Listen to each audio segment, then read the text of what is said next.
Tía Cascabeles en realidad no era mi tía, ni la tía de nadie, de hecho.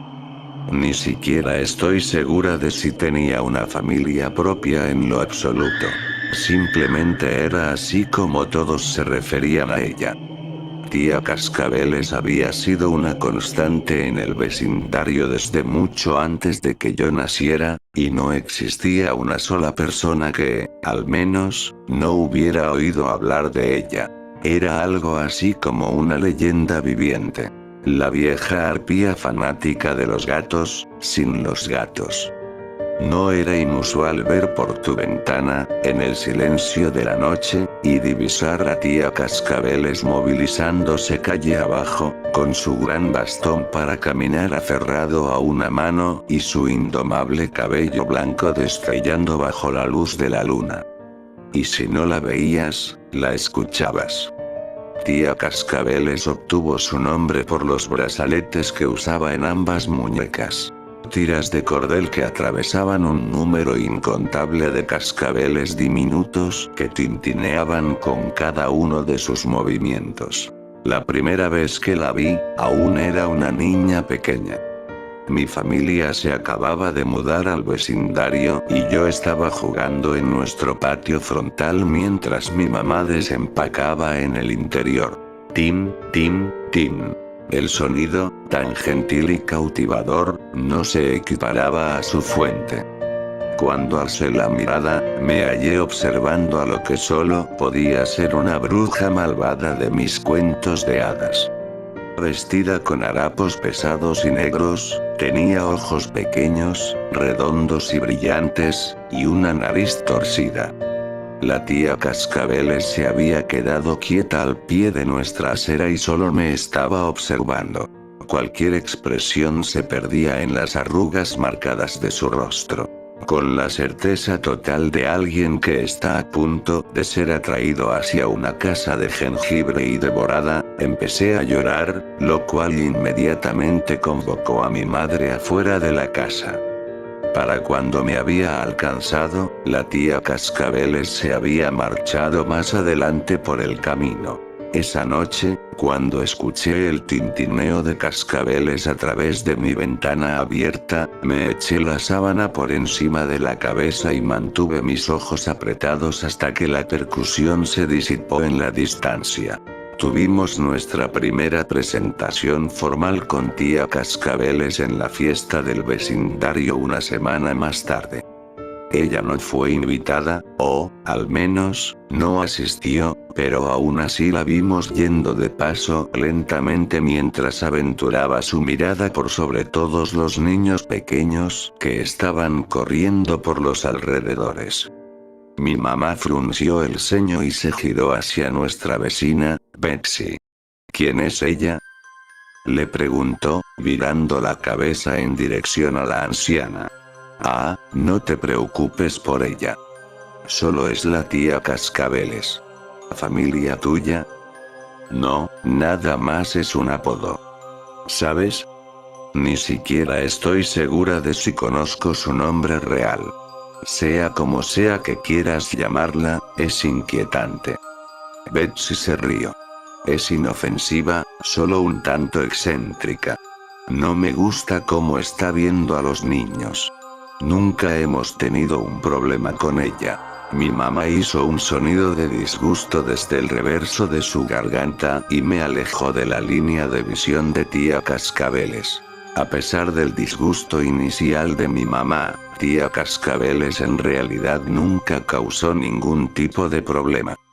Y aunque tomó un tiempo para que superara su perturbación inicial con ella, nunca nos molestó y nos acostumbramos a verla por los alrededores a todas horas. Conforme crecía, incluso empecé a sentir lástima por ella. Ahí estaba esa mujer anciana que nunca pareció haber tenido ningún amigo o familia que cuidara de ella y solo se la pasaba vagando por el mismo vecindario en el que aparentemente había vivido toda su vida. Después de verla yendo de paso una mañana y de haber recibido una punzada de soledad de segunda mano, crucé la calle para decirle hola a Ellen, nuestra amorosa y energética vecina anciana que estaba arrodillada en su jardín. Buenos días, doña Ellen. Hola, Paula. ¿Estás bien? Sí, dije, y luego titubeé. Ellen hizo un esfuerzo para sentarse sobre sus talones y echó su gran sombrero de ala amplia hacia atrás, expectante. Usted ha estado aquí por mucho tiempo, ¿no es así, doña Ellen? Claro, ya casi van los 45 años, probablemente. Y tía Cascabeles, ella ha estado aquí por incluso más tiempo. Ante la mención de tía Cascabeles, la calidez se disipó, aunque ligeramente, del rostro redondo de Ellen. Sí. ¿Y cómo es que usted y ella no son amigas? Le pregunté directamente. Ambas han vivido aquí por tanto tiempo. ¿No deberían ser amigas? Simplemente no sucedió nunca, supongo. Ella se ve tan solitaria. Bueno, sí, eso pasa a veces cuando envejeces. Algo en su tono de voz me hizo saber que la conversación había terminado. Después de eso, asumí el tratar de ser más amistosa con tía Cascabeles. No parecía correcto que siempre estuviera sola, y yo quería tratar de ayudar. La saludaba, le preguntaba qué tal estaba, y a veces incluso caminaba un poco a su lado. Nunca me prestaba mucha más atención que un pequeño movimiento de cabeza, y, al comienzo, mi presencia parecía paralizarla. La atrapaba viéndome desde el rabillo del ojo, cauta y suspicaz. Gradualmente, se empezó a relajar y me permitía unírmele sin siquiera una mirada. Aún no decía mucho, pero me permitía parlotear, lo cual se sentía bien para alguien de 12 años, que con frecuencia no tenía la oportunidad de hablarle a un adulto tan abiertamente. Mi mamá todavía se preocupaba un poco acerca de cuán seguro era que estuviera a solas con tía Cascabeles, pero lo permitía dado que yo nunca salía de nuestra calle y mi mamá me podía ver desde la ventana del piso de arriba. Continué mis caminatas con tía Cascabeles por muchos años. Aprendí muy poco de ella en ese tiempo, pero la quería de todas formas. Había algo confortante en su naturaleza callada y firme. Y a pesar de que nunca se vio menos como una arpía, cualquier temor que le pude haber tenido se había ido hace mucho. ¿Por qué los cascabeles? Le pregunté un día. Mi partida hacia la universidad se estaba acercando, y supuse que si no se lo preguntaba entonces, nunca lo haría. Tía Cascabeles, ahora más marchita y lenta que nunca, le dio una sacudida gentil a una de sus muñecas delicadas y moteadas por la vejez. Uno por cada uno. ¿Cada qué? Pero no contestó. Y nunca lo haría. No directamente, en todo caso. Tía Cascabeles falleció menos de 6 meses después, mientras yo estaba en la universidad. Nadie ni siquiera supo hasta que mi mamá se dio cuenta de que no la había visto merodear por un par de días. Tras una visita, la descubrió sentada en un sillón reclinable, ya tiesa y fría. Pobre tía, dijo mi mamá por el teléfono después del descubrimiento. Ningún familiar cercano ni nada. ¿Qué le va a pasar a su casa? ¿A todas sus cosas? Pregunté. No estoy muy segura. Supongo que lo van a subastar. Pobre tía, remedé. El pensamiento de desconocidos husmeando las cosas de tía Cascabeles me sacó de onda. ¿Qué tal si tenía algo privado que no quería que cualquier persona particular encontrara? No. Estaría bien permitirle a extraños esgonear sus pertenencias y pisotear su hogar. Me di cuenta de que tía Cascabeles y yo no habíamos sido apegadas en el sentido tradicional, pero yo era lo más próximo que tenía a un pariente. Sentía una responsabilidad hacia ella. Me fui de la universidad esa noche después de mandarles un correo a mis profesores, haciéndoles saber que había tenido una muerte en mi familia.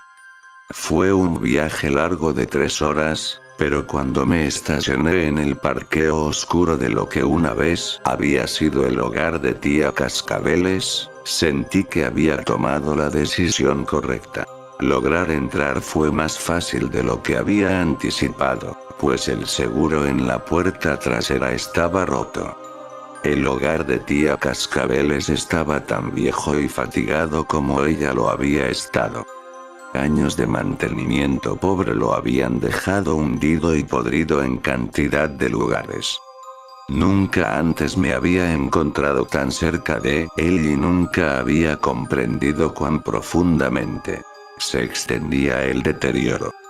Incluso el saber que ella había estado viviendo en condiciones menos que ideales no me había preparado para esto.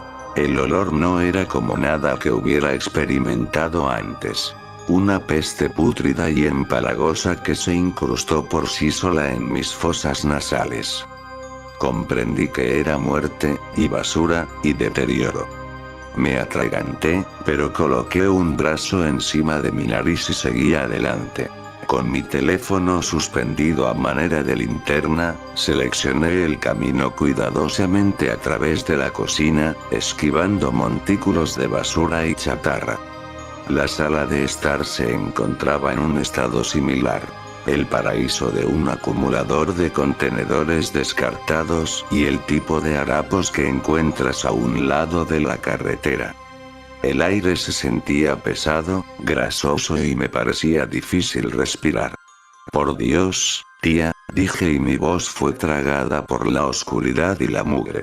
A donde sea que fuera, era más de lo mismo, hasta que comencé a pensar que realmente no había nada que tía Cascabeles había atesorado. Su habitación, el baño, la pequeña sala de huéspedes. Todo contaba lo mismo, el cuento triste de una mujer poco saludable que le había permitido a su enfermedad mental dirigir su vida. Hasta que llegué al ático.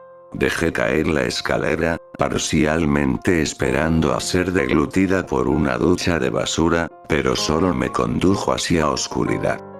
Con un respiro profundo del que me arrepentí enseguida, subí y asomé mi cabeza en el cuarto pequeño. Para mi asombro, estaba impecablemente ordenado. Terminé de ascender y alumbré con mi luz bajo algo de confusión. Pensé que quizá había estado demasiado anciana como para subir la escalera, y el ático se había salvado de su pestilencia, pero no había nada de polvo ahí arriba, ninguna telaraña o residuos de animales. Era el único cuarto limpio de la casa. También era el más inquietante. Había estantes alineados en cada pared, y, encima de cada uno, yacían las muñecas. Cosidas a mano, con ojos de botones grandes y hebras de cabello ásperas. Me observaban desde cada centímetro del espacio abierto en las paredes. Con los latidos de mi corazón acrecentándose, me aproximé lentamente a la muñeca más cercana y me incliné para poder darle un buen vistazo. A pesar de que estaba hecho de materiales rugosos y crudos, las costuras habían sido ubicadas tan nítidamente, tan amorosamente, que sabía que tía Cascabeles las había hecho a mano. Una etiqueta pequeña atada a su pierna decía: Niña Lile, 1943. La siguiente muñeca tenía una etiqueta similar. Niño Flanagan, 1943. Fui leyendo cada inscripción. Levanté gentilmente la última. Niña Pierson, 1947. Tanteé su peso en mis manos, dándole un pequeño apretón. Dentro, algo pequeño y duro rodó entre mis dedos. Empecé a jalar una de esas costuras elaboradas cuidadosamente, hasta que se soltó y la muñeca se abrió. Envuelto en su estómago, medianamente oscurecido por un trozo de algodón, había un cráneo diminuto. Grité y dejé caer la muñeca. Cayó al suelo y el cráneo se salió desde la abertura de su costado, con sus dos ojos negros observándome desde lo bajo. Trastabillé para alejarme atravesando todo el camino hasta que me golpeé con un mueble antiguo arrinconado contra la pared opuesta.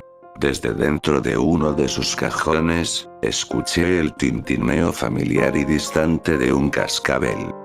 Me giré hacia él lentamente, como si tuviera miedo de que tía Cascabeles se alzaría desde el cajón junto con ese sonido, pero, por supuesto, permaneció cerrado hasta que lo abrí. Sus brazaletes, envueltos en papel de pañuelo delgado, yacían por encima.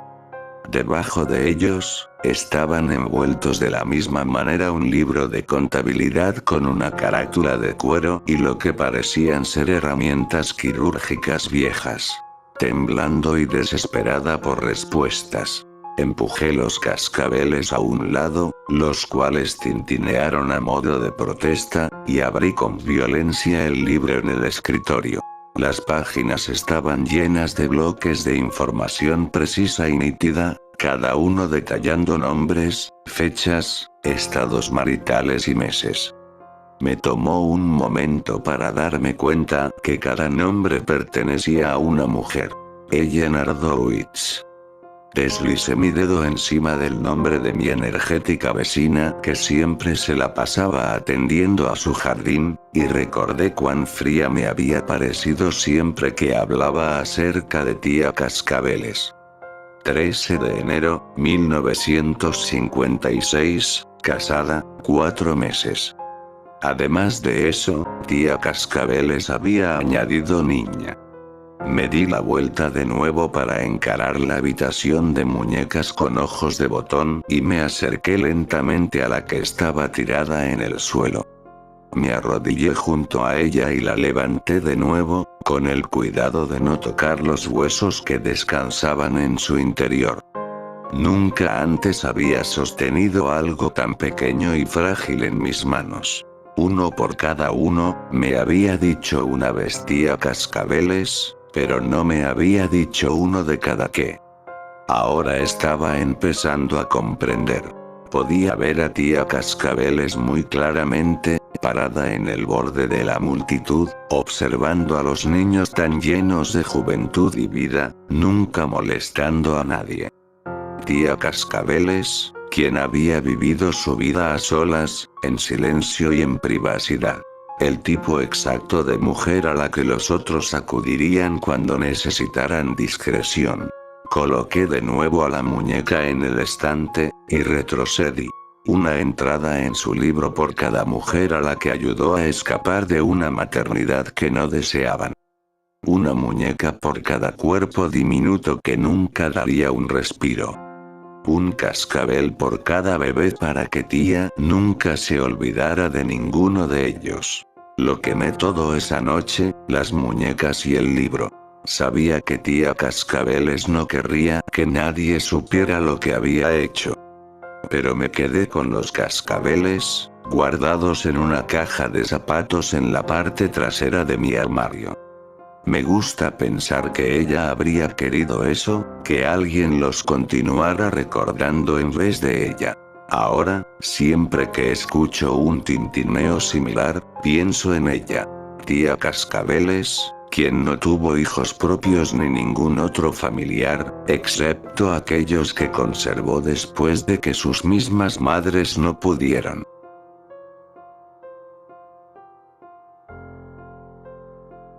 Recuerda suscribirte a MaxiCreep. Buenas noches.